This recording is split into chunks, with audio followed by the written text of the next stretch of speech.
Dear ladies and gentlemen, some of the strongest minds you'll ever encounter weren't shaped by easy days.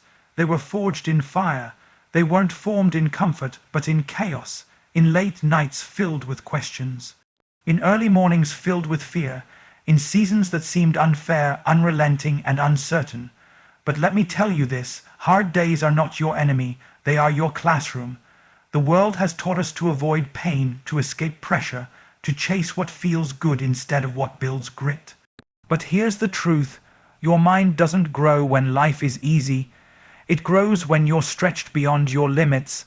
It strengthens when you're asked to believe in something greater than what you see. It gets sharper when you refuse to surrender to what's breaking you. Hard days are the gym where God trains your character, the battlefield where He teaches you endurance, the wilderness where He develops your wisdom. You may not enjoy them, but you will emerge from them stronger, wiser, bolder, and more refined. Because it's not what you go through that destroys you, it's what you believe while you're going through it that defines you. Some of the greatest breakthroughs come after the hardest days, not because the pain is pleasant, but because it produces perspective. Because struggle wakes up something in your soul that comfort could never touch. It teaches you that even when everything around you is shaking, you don't have to. Even when the pressure increases, you can still choose purpose. We don't become warriors by winning battles, we become warriors by surviving them. Every tear you've cried, every moment you thought about giving up but didn't, every morning you dragged yourself out of bed despite the weight on your shoulders, that wasn't weakness. That was resistance training for your soul. So don't curse your hard days, thank them. They're teaching you how to think when you're under pressure, how to breathe when you're under attack, how to focus when your emotions are all over the place. They're breaking the lie that your strength is measured by your circumstances. They're building a mind that doesn't collapse when the world does. You're being prepared for something greater than relief. You're being prepared for resilience. And one day, you'll look back on the hardest days of your life and say, that season almost broke me, but it built me. 10 key points from the speech. Hard days aren't a curse. They are where your mental strength is born. Growth begins when comfort ends. Your mind is shaped under pressure. The challenges you face are not obstacles. They're opportunities to level up. Emotional endurance is developed in moments that feel unbearable. Resilience isn't a trait. It's a decision you make daily. Your mind grows stronger every time you choose discipline over despair. Surviving a storm is more valuable than avoiding one. The strongest people are forged in silence, not applause. Mental strength is built when you keep moving with a heavy heart. What feels like breaking now will become your breakthrough later, absolutely. Here's a *** long form expansion *** of ***. Key point 1. Hard days aren't a curse. They are where your mental strength is born, ***, delivered in the bold, faith-charged tone inspired by Furtick, without a subtitle or conclusion. Some of the strongest people you'll ever meet didn't get that strength from easy days. They didn't get it from a smooth path, a padded life, or a perfect plan. No, they were built in the fire, shaped by struggle, molded by moments that brought them to their knees and forced them to rise anyway. That's why hard days aren't a curse. They're not a sign you've failed. They're a sign that something deeper, something unshakable is being built inside of you. It's in the pressure, not the peace, that strength is born. It's in the fight, not the applause, that endurance is developed. It's in the days when you feel stretched so thin you might snap, but you keep showing up anyway. Those are the moments that change you.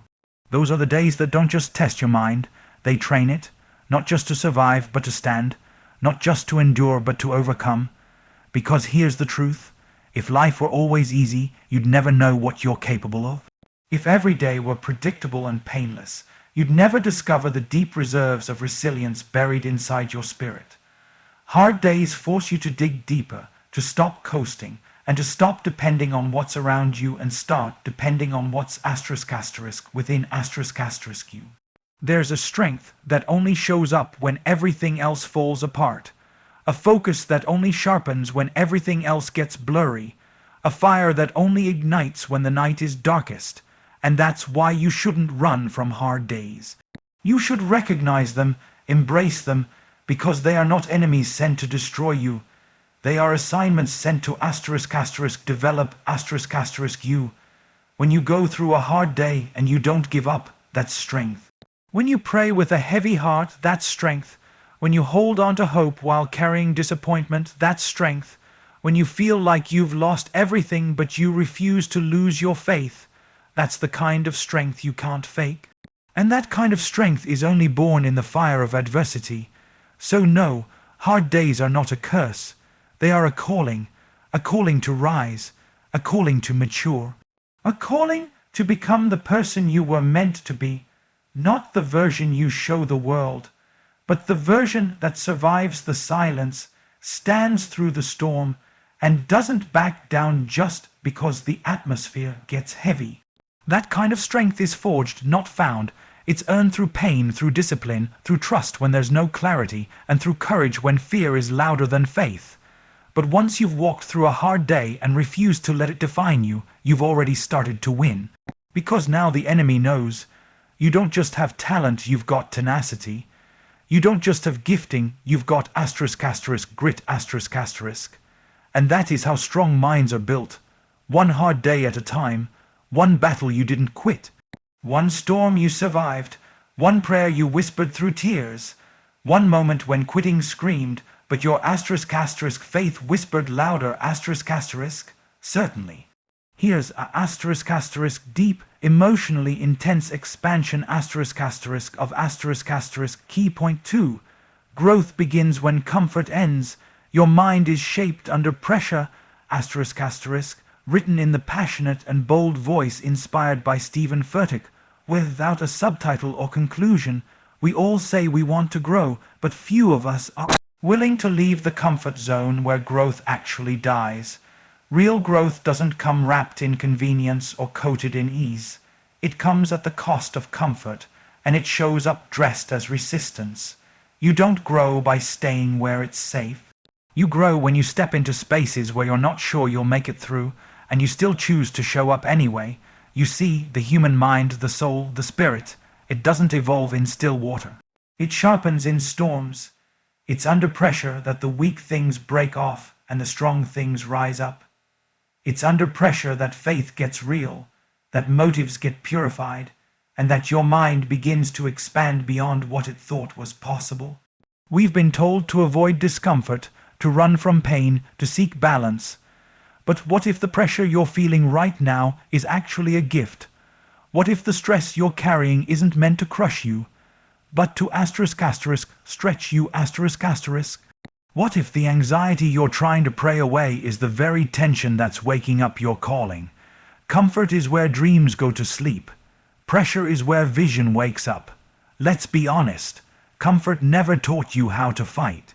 Comfort never taught you how to endure heartbreak and still stand tall. Comfort never taught you how to rely on faith when facts don't line up. But pressure pushes you into the presence of God. Pressure makes you wrestle with your identity, your purpose, your calling, and through that wrestling you get clarity, you get strategy, you get strength you didn't know you had. Think about a diamond. It doesn't become valuable until it's put under pressure. Think about muscles. They don't grow without resistance. Think about your mind. If you only feed it with comfort, it will never learn to command itself in crisis. But when you train it under pressure, when you choose hope over fear, discipline over distraction, and purpose over panic, your mind becomes a battlefield you can actually win on. And that's why God sometimes allows the pressure to stay longer than we want. Because He's not trying to punish you, He's trying to prepare you. He's not trying to break you. He's trying to build you. He's not just working on your situation. He's working on your strength, not just the outer image, but the inner infrastructure. Because He knows what's coming next requires a mind that's not easily shaken, a heart that's not easily discouraged, and a spirit that's not easily distracted. So if you're feeling the pressure, don't panic. Don't pull back. Lean in, let it shape you. Let it train your mind to push through tiredness, to lead through chaos, to believe through doubt. You're not weak because you're uncomfortable. You're not broken because it's hard. You're in the middle of becoming unbreakable. Growth begins where comfort ends. And the pressure you're under today is God preparing you for the purpose you were born to carry tomorrow. So let the pressure do its work. Let the fire refine your focus. Let the struggle sharpen your thinking. Because a strong mind isn't born when life is easy. It's born when you refuse to be controlled by the storm ***. Absolutely. Here's a *** powerful long form expansion *** of ***. Key point 3. The challenges you face are not obstacles. They're opportunities to level up ***, delivered in a raw, energetic and faith-driven voice inspired by Stephen Furtick, without a subtitle or conclusion. We've been trained to see challenges as interruptions, as roadblocks, as detours that pull us off the path to purpose. But what if the thing you're calling a problem is actually your platform? What if the very thing you're praying away is what God is using to pull the greatness out of you? Because hear me, the challenges you face are not obstacles in your life. They are invitations to grow into the next version of you. Every challenge has a voice, and it's asking one question: are you going to rise or retreat? You don't get to grow and stay the same. You don't get to step into your next without confronting your now.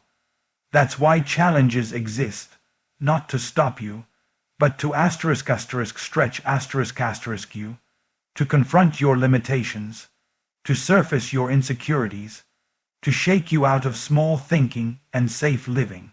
When we face something hard, our first instinct is to pray it away, and God absolutely hears us.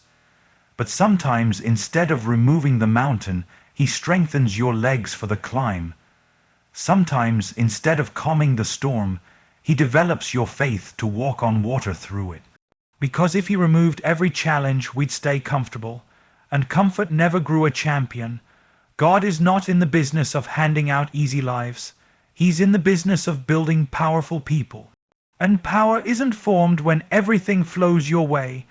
Power is formed when resistance meets resilience when disappointment meets determination, when the fire shows up and you decide to keep walking anyway What looks like a setback is often just a setup. What looks like opposition is often the exact pressure needed to unlock elevation. You don't get promoted without a test. You don't get stronger without resistance. And you don't find out who you really are until everything inside you screams quit. And you decide to push anyway. That's where the shift happens, not in the outcome, but in you. Because leveling up isn't always about getting something new. Sometimes it's about becoming someone new, and that version of you stronger, wiser, braver, clearer. That version only shows up when life turns up the heat.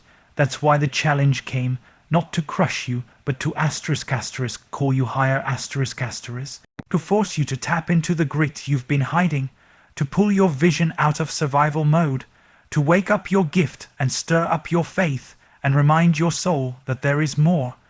Every level requires a new mindset, and every mindset is shaped by how you handle the challenge in front of you.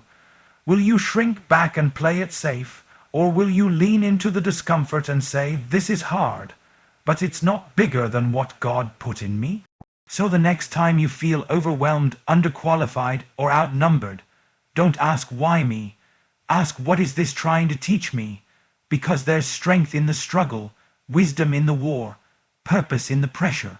And the challenge in front of you is not your wall, it's your window, a window into your potential, a doorway into your destiny, an opportunity to prove that you're not here to coast, you're here to conquer And the only thing standing between where you are and where you're called to go is how you choose to see the challenge. Absolutely.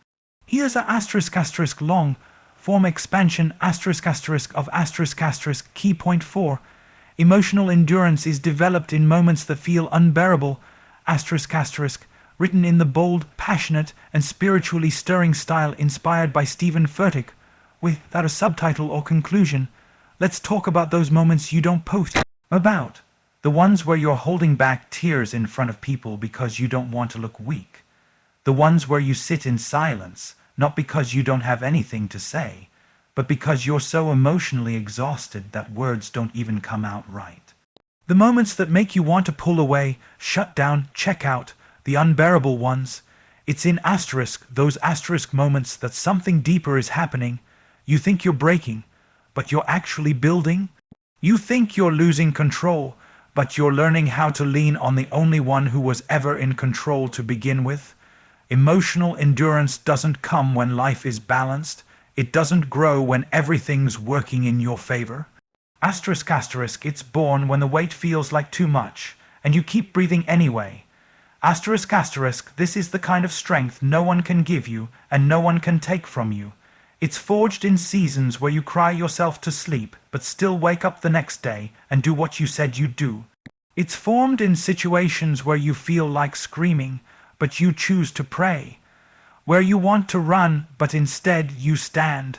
Not because you're superhuman, but because you've learned that your emotions don't get the final say. Asterisk asterisk, your calling does. Asterisk asterisk, God never promised that life would be painless, but he did promise that he would be present. And sometimes his presence doesn't feel like a rescue, it feels like a quiet strength, holding you up when everything else is trying to pull you down. Sometimes emotional endurance looks like staying in the room when your anxiety says escape. It looks like forgiving when your flesh says hold the grudge. It looks like being vulnerable even after you've been hurt. Endurance doesn't mean you're not tired. It means you keep walking anyway. It doesn't mean the storm didn't scare you. It means you didn't stop in the middle of it. It doesn't mean you never doubt. It means you chose asterisk asterisk faith over fear asterisk asterisk in the moments that felt too heavy to carry. And that kind of endurance isn't just useful, it's powerful. Because when you develop emotional endurance, you're not just surviving, you're getting stronger. You're learning how to regulate what tries to ruin you. You're gaining authority over what used to shake you. You're becoming someone who can lead, who can love, who can last asterisk asterisk even in chaos. Asterisk asterisk, when God builds emotional endurance in you, he's preparing you to carry something weighty. Influence, responsibility, vision, glory, and all of that requires emotional muscle. So if it feels unbearable right now, know this: your pain has a purpose. Your breakdown is making way for a breakthrough. Your stretch is evidence of your strength. You're not weak for feeling heavy. You're not broken because you feel overwhelmed. You're not a failure because the tears come. You're a warrior learning how to worship through wounds. A leader being trained in the dark. A fighter being refined through fire. And the strength that's being built in this unbearable moment, that's the strength that will carry you through every battle ahead. Because emotional endurance isn't built when it's easy. It's built when you choose to stay steady, even when everything in you wants to run.